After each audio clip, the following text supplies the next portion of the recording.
chuckles.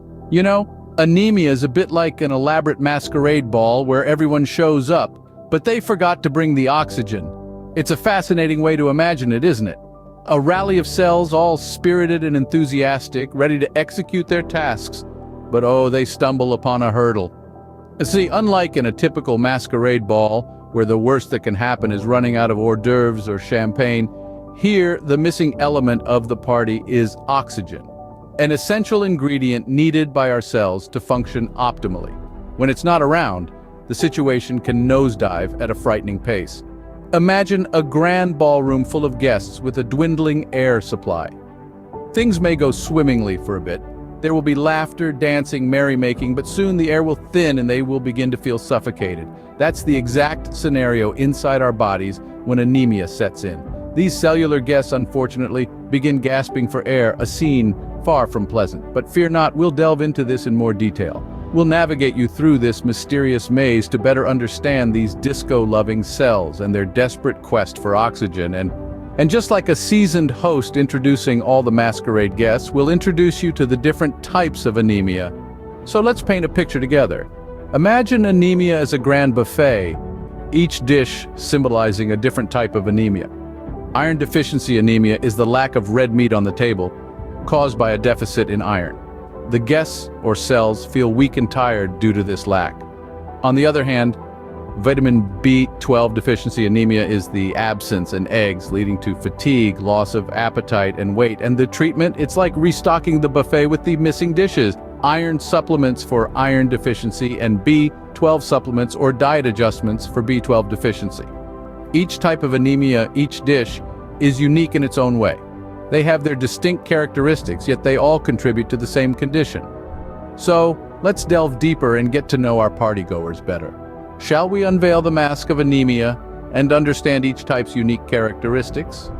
First up, we have iron deficiency anemia, a medical condition more common than you may think.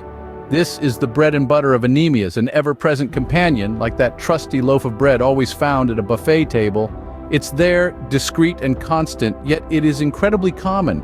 It's virtually an integral feature in the medical landscape. Iron deficiency anemia can be seen as the introvert in the anemia family. It's the subtle murmur among the loud voices of numerous health issues. Yet, it is surprisingly the most recurrent attendee at the anemia cocktail party. It's a medical condition so vast it's akin to an uninvited guest who always shows up. It might not immediately catch your attention, but it's consistently present, quietly marking its territory. So what causes this unassuming condition? The primary reason is a straightforward deficiency of iron in your diet. It often stems from an insufficient intake of iron-rich foods, significant blood loss due to injury or menstruation, or maybe even an inability to effectively absorb iron from consumed food. Infection, certain medications, or illnesses like celiac disease or Crohn's disease can also lead to iron deficiency anemia. At times, it's a blend of these circumstances, a perfect storm that facilitates this condition to gain a foothold. Now, how do you spot iron deficiency anemia? This condition might not always make the most noise, but it does have telltale signs. This frequent visitor at the anemia party can be identified even from a distance. A pale complexion, a consistent feeling of exhaustion and fatigue and breathlessness are the first few signs. Look closer and you may notice brittle nails, a swollen tongue, or even strange cravings to eat items like ice or dirt, a symptom known as pica. As for treatment, it primarily involves supplements to replenish the iron levels in the body. Dietary changes would also be recommended, increasing intake of iron-rich foods like red meat, leafy green vegetables, and fortified cereals. In more severe cases, procedures like iron therapy or blood transfusions may be necessary. Remember, with timely diagnosis and treatment, iron deficiency anemia is a condition that can be managed. Next, we delve into the world of vitamin deficiency anemia, the metaphorical salad of our health buffet. Imagine this. You're standing before a verdant, fresh salad bar. The lettuces, carrots, cucumbers, peppers, tomatoes.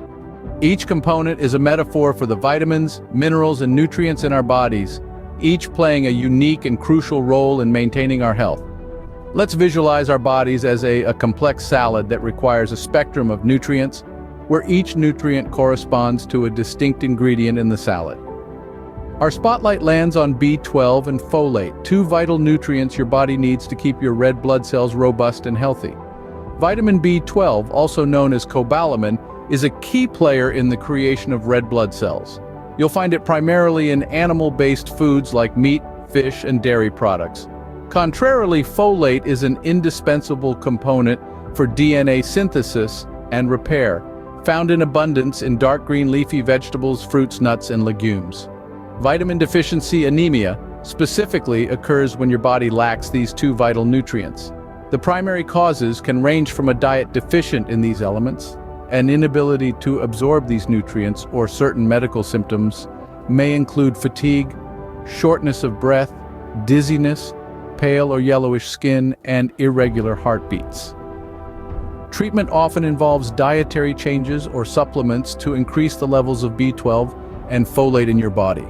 In severe cases, medical procedures or medications might be required. Understanding the significance of these two key players in our body's salad is fundamental. Without them, our body's salad becomes less nutritious, less balanced, and deficient. Without these essential nutrients, you may be dealing with the disruptive consequences of vitamin deficiency anemia. Then there's hemolytic anemia, the spicy curry dish that's not for the faint-hearted. It's not just any ordinary curry. It's one loaded with flavor and intensity that mirrors the severity of the condition. This is a type of anemia caused by factors such as infections, certain medications, autoimmune disorders, or genetic abnormalities. Just like a curry that's as fiery as it's made, hemolytic anemia causes red blood cells to be destroyed at an alarming rate. Imagine having a bowl of curry that's too spicy, causing you to sweat profusely and feel overwhelmed. That's hemolytic anemia for you, with symptoms including fatigue, shortness of breath, rapid heart rate, and yellowing of the skin and eyes. The effects of this are serious because our body needs red blood cells to survive. They carry oxygen from our lungs to the rest of our bodies. So when they're destroyed faster than the body can replace them, it's like a kitchen that's running out of ingredients for the curry and struggling to keep up with the demand. Hemolytic anemia is indeed a troublemaker, just like that unexpected guest at your dinner party. This guest might catch your attention with their vibrant attire or intriguing conversation, but soon enough, they're creating chaos. Just as they keep breaking glasses at the party, hemolytic anemia keeps breaking down red cells, causing disruption and unease. Treatment for hemolytic anemia involves managing the symptoms, treating the underlying cause, or in severe cases, blood transfusions or surgery.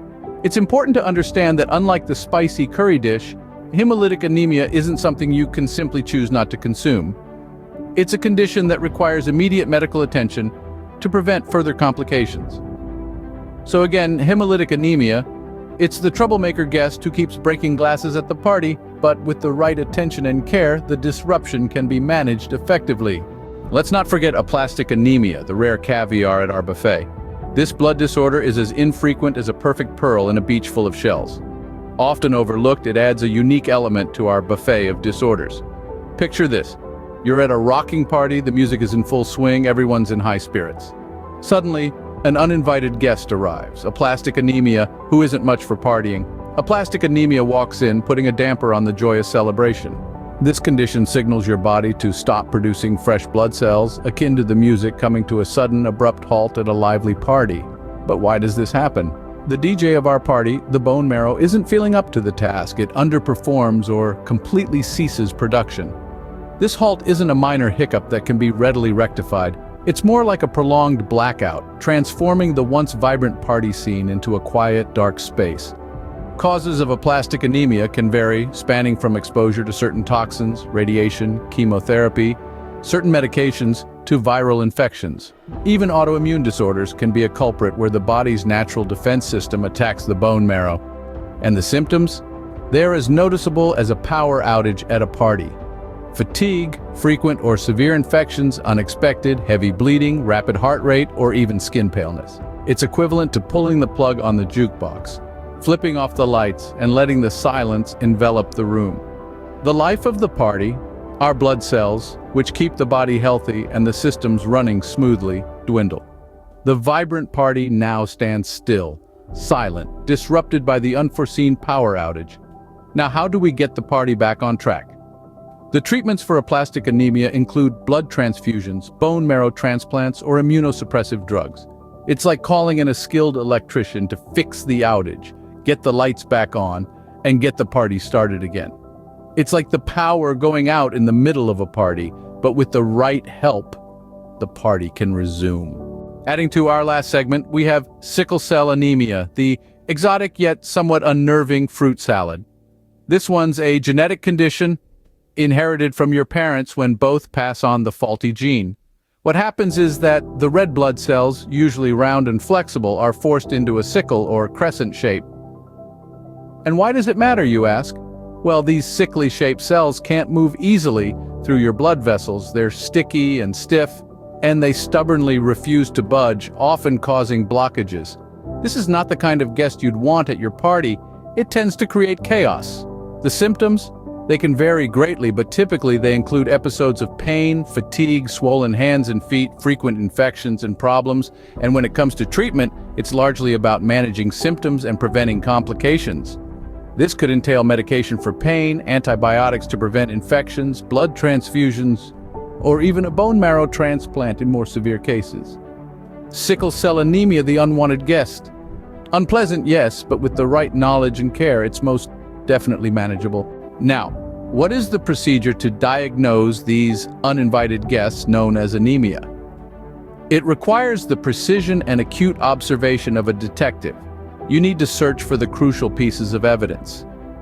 Blood tests are the magnifying glasses of our medical investigation. They can reveal the size and color of your red blood cells, which can provide pivotal information and lead us to the potential culprit. For example, if your red blood cells are smaller and paler than usual, this could be a potential indicator of iron-deficiency anemia. This occurs when the body doesn't have enough iron to produce hemoglobin, the substance in your red blood cells that allows them to carry oxygen. On the other hand, if your red blood cells are larger and fewer in number, it could possibly point to vitamin deficiency anemia, also known as megaloblastic anemia. This is most commonly caused by a deficiency in vitamin B12 or folic acid, both of which are essential for the production of red blood cells. Bone marrow tests act as an intense interrogation of the party host. They can reveal whether you're dealing with the party pooper, aplastic anemia. This is a serious condition where the body stops producing enough new blood cells, leading to fatigue and higher risk of infections and uncontrolled bleeding. Genetic testing, meanwhile, is an effective means of identifying the troublemaker, sickle cell anemia. This is a severe hereditary form of anemia in which a mutated form of hemoglobin distorts the red blood cells into a crescent shape at low oxygen levels. So, each of these diagnostic methods plays a critical role in helping us identify the different types of anemia and subsequently the best course of treatment. Bear in mind, anemia is not a disease on its own, but rather a symptom of other underlying conditions. It's akin to the smoke that signals a fire. It's therefore crucial to diagnose and treat anemia appropriately to ensure the biological party doesn't come to a halt too soon. Anemia resembles a diverse and intricate buffet, each variant bringing a unique essence to the party. The importance of fully comprehending anemia and its various types cannot be overstated. Each type of anemia has a different cause, and understanding these causes is the first step to effective treatment and management. By grasping these different types, their symptoms and diagnosis methods, we can ensure a healthier, happier, and oxygen-rich gathering for our cells. Let's not forget, unchecked anemia could lead to a host of health problems, including severe fatigue, heart problems, and complications during pregnancy. Therefore, understanding the different types of anemia will allow us to recognize the signs early and seek appropriate medical help. Remember, no one enjoys a party where the guests are gasping for breath. So let's keep the oxygen flowing, understand anemia in depth, and ensure we're taking the necessary steps to maintain our health.